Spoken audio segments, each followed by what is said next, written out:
Pagpalang hapon mga ka-newbie, may re-review tayo ngayon na Honda Beat na street bike concept. Mamaya, panoorin nyo, hintayin nyo.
So yung mga guys, ito yung re-review natin na Honda Beat Fi. Ayan. Titingnan natin kung ano mga nakalagay na piyesa sa kanya, saka kung anong concept niya. So yun mga guys, dito tayo mag-i-start sa kanyang rim set. Ang rim set niya ay super drag. Ang gulong niya ay 45 by 90, 70 ng sukat. Ayan, naka Brembo caliper siya. Na yung brake hose niya ay King Drag. Tapos yung front shock niya ay pang wave. Ito mga guys, stock pa rin to. Tapos naka white gold. Honda Beat to mga guys ha. Ayan, kita nyo naman Tapos dito sa brake lever niya ay Brembo na PS16. Yung hand grip niya, Domino. Tapos kita nyo naman mga guys, tabas yan. Tapos yung pipe niya, hindi ko na sinubukan kasi stock to, pero ginawa niya lang rat look. Kaya stock pa rin niya na pang Honda Beat. Rat look lang. Tapos yung kanyang likod ay super drag rim din na Eat My Dust yung gulong. Pares na Eat My Dust yan. Tapos yung sukat dito sa likod ay 60 by 80. 17 din.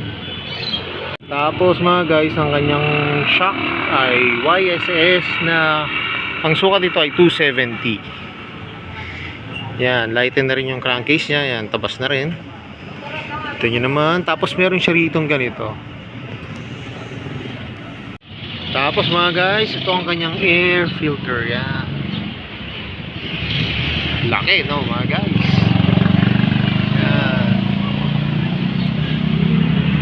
Honda Beat naman na to, konti pa lang yung namomodify yung may-ari, pero gagawin niya rin itong street bike talaga na na loaded. Yung kulang na lang yung mga white gold, yung mga bolts, tapos yung flat seat niya makikita nyo JRP, talagang JRP to. Yan ay carbon ang upuan, flat seat talaga yan mga guys. Ang nipis niya, no?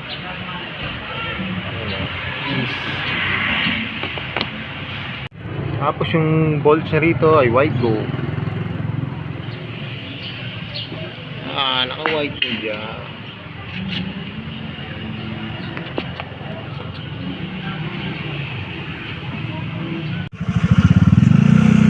Kung mapapansin nyo mga guys, yung fender niya dito sa likod ay tabas na rin. Yan. Ganyan talaga pag mga street bike. Para pag nakausli yung gulong dito, hindi siya tatama. Yan. Ganda rin ang combination ng motor ni Ronnie. Kasi orange saka black siya. Napaka simple. Yan. Pero ang ganda ng design. So yung mga guys, yun yung review natin dito sa Honda Beat Fi na street bike concept. Ang owner nito ay si Ronnie. Salamat sa panonood. Kung hindi ka pa nakasubscribe sa akin, ang aking YouTube channel ko ay Newbie Motovlog PH. please hit the notification bell po. Tapos ang aking Facebook page po ay Newbie Motovlog PH din. At gaya ng lagi ko po sinasabi, ingat po palagi and ride safe always. Salamat po sa panonood at sa pagtangklik sa aking mga videos. Bye-bye! Spell, dabble, name. My eyes see your face, searching for a